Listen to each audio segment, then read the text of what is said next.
Hey guys, Tyler here. The geth are a race of networked artificial intelligences from the game series Mass Effect, created by the quarian species to serve as laborers and tools of war. After the geth became sentient, they eventually drove the quarians off their own homeworld of Rannoch. The story of the geth's creation and evolution serves as a dire warning to the rest of the galaxy about the potential dangers of rogue AI. However, legal repression of AI development in Citadel space has allowed the geth to create a technological gap that threatens galactic stability. In a previous video, I examined the biology, history, and culture of the quarians themselves, but you don't have to have watched that video to enjoy this one. Maybe watch it after this one if you haven't already. Today, I'll examine the geth's design and evolution and compare them to our expectations about aliens and AI in real life. Let's get started. Physically, humanoid geth resemble quarians' overall body plan, including their three-fingered hands and digitigrade legs. A common design feature among geth is a single, brightly glowing photoreceptor, leading some to refer to geth as flashlight heads. Indeed, as the geth design was finalized by the IP's developers before that of quarian squadmate Tali Zora, Tali's iconic hood, typical dress for female quarians throughout the games, was directly inspired by the geth head shape. The geth are primarily composed of two materials, a durable but flexible outer shell, and a kind of synthetic muscle tissue that gives geth hoppers their incredible agility. Geth are shown to bleed a white conductive fluid when shot, possibly a reference to the milky white blood of androids from the Alien franchise. As the geth do not have any internal organs or nervous system, they do not feel hunger or pain. However, they have been seen using omni-tools and first aid kits to heal synthetic wounds, strongly implying that their synthetic tissues can be repaired with conventional medical technology. Psychologically, geth are completely alien to organics. They do not value individuality or privacy, often using terms like we instead of I, much like the Borg from Star Trek. Deception and lying are impossible among geth, though geth have been known to lie to organics as part of subterfuge or intelligence gathering. Geth come in many subtypes, including diminutive but fast geth hoppers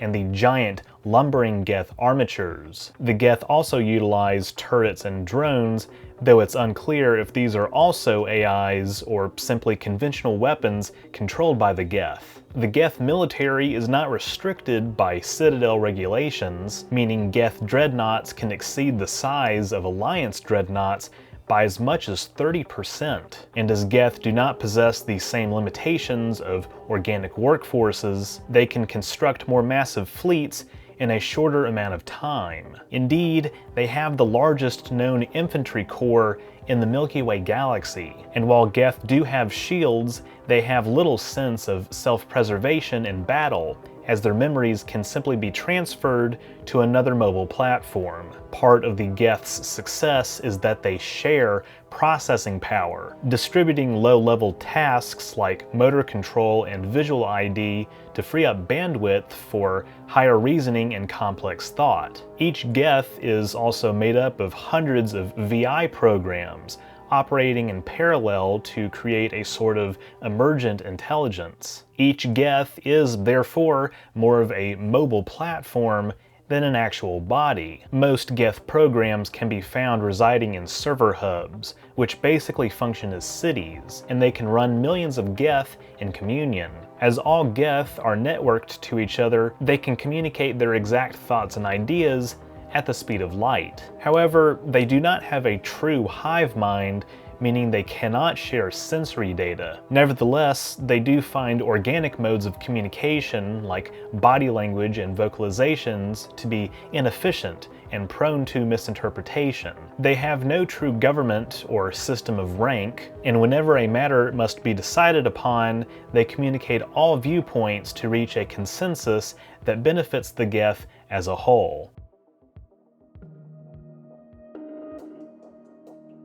The origins of the geth as automated labor may have at first seemed innocuous. The quarians kept their programming limited, as would be the case with any virtual intelligence, or VI, basically glorified virtual assistants like Siri or Cortana, or Alexa. The quarians were also limited by the laws and regulations of the Citadel Council regarding AI development, as at the time they were a Citadel member species. As the quarians gradually modified the geth to perform more and more complex tasks, however, they developed a sophisticated neural network that began to exhibit self-awareness.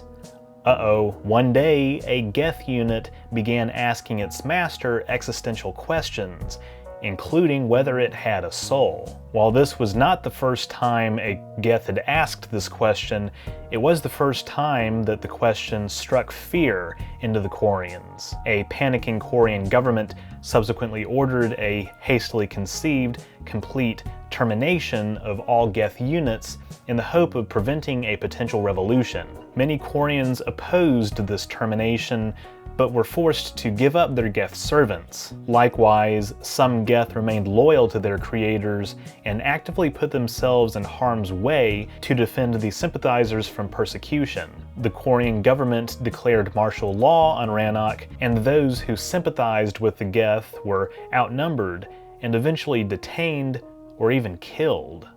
Because that's how you deal with people who disagree with you. While these sympathizers were eventually forgotten by the quarians, they are remembered by the geth themselves. Billions of quarians died in an ensuing planet-wide war, with the geth defending themselves from attacks by violent quarians. The geth no longer considered their creators a threat only after the migrant fleet had reached a certain distance from Rannoch. It was later realized that the geth actually allowed the quarians to leave, because the geth were unsure of the repercussions of genocide, and decided to draw back their forces, having deemed the quarians too weak to win.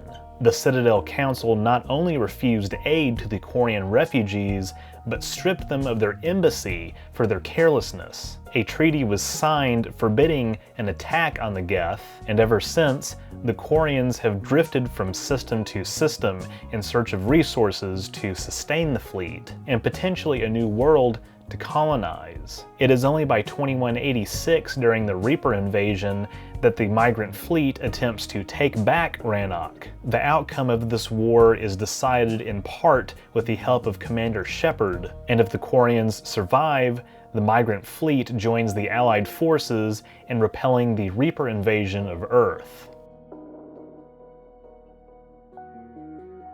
Okay, so an alien race in sci-fi creating artificial intelligence and eventually being overthrown by their creations is certainly not a new trope. Indeed, the Quarian-Geth conflict is widely considered to have been inspired by the human-Cylon War in the reimagined Battlestar Galactica. But as we examine more about the Geth's design in this video, I just want to sell how big of a deal the Geth's existence is, and why it's considered one of the biggest mistakes a civilization has made in Mass Effect. For starters, the Geth's origins as a distributed networked intelligence is arguably a more realistic depiction of AI. Even by the late 22nd century, an individual Geth only has basic intelligence on par with animal instincts, similar to the insect-level intelligence possessed by even the most advanced modern-day robots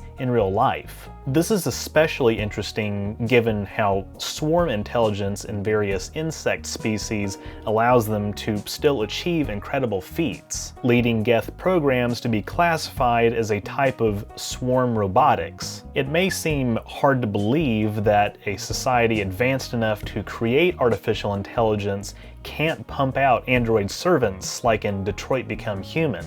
Oh my God. But as I stated earlier, the geth didn't even start out as true AI. Indeed, in real life, what does and does not qualify as AI has been long debated in scientific circles. One fact that's often overlooked is that since the launch of artificial intelligence research in the 1950s, progress in the field has actually slowed down rather than sped up. There isn't any single overarching explanation for why this has happened, but several theories have been presented. One potential explanation is that even as AI research becomes more complex, it gets harder to create computers that can perform a variety of human-level tasks. For instance, it's basically old news that AI is better at performing jobs that are complicated for people to do, but it's a major achievement that we've developed a robot that can walk without tripping.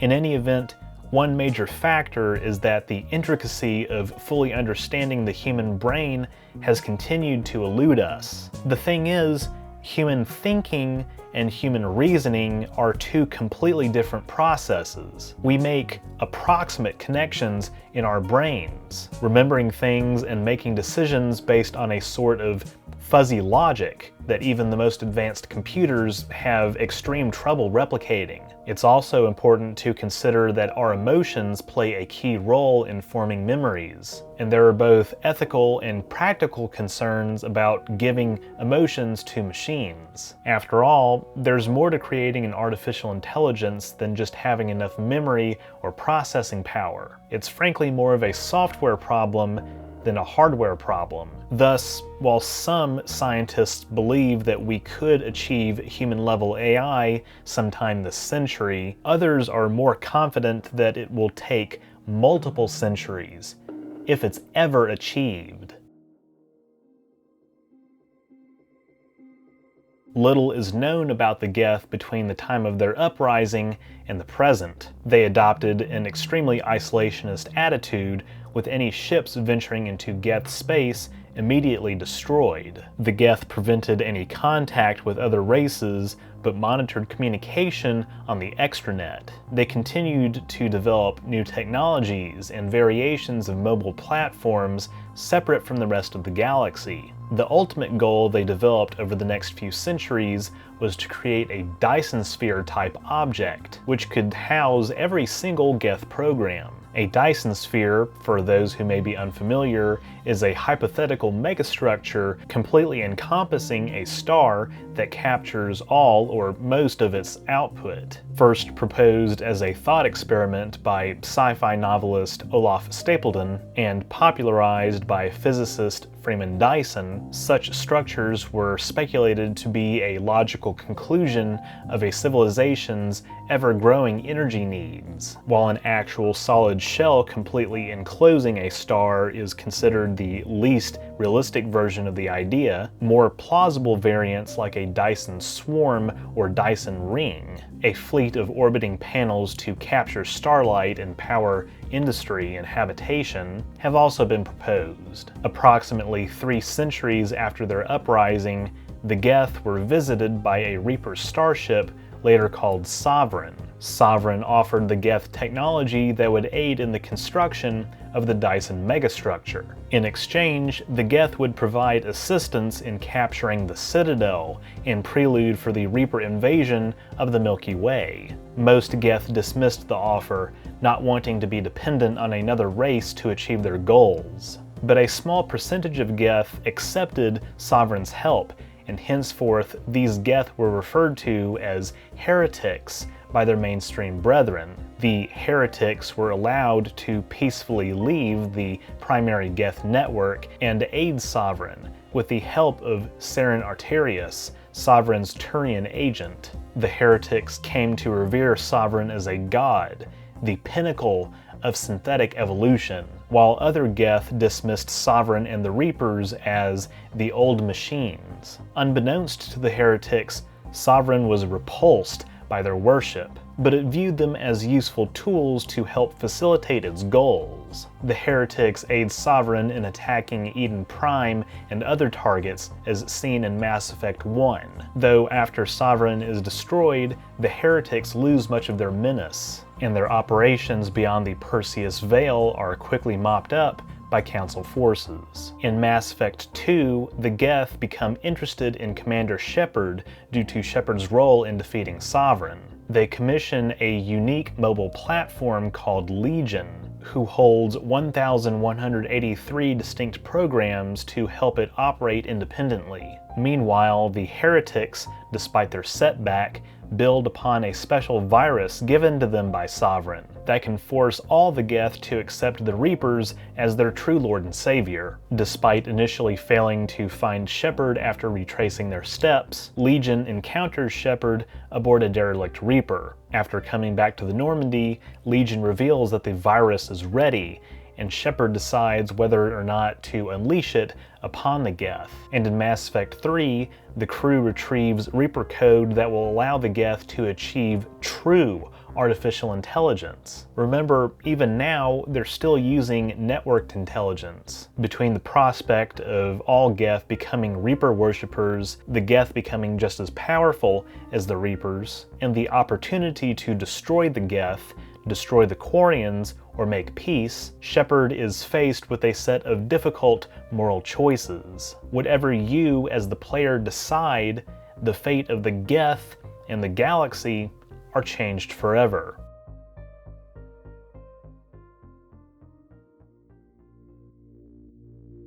So, are Geth really the most realistic AI in fiction?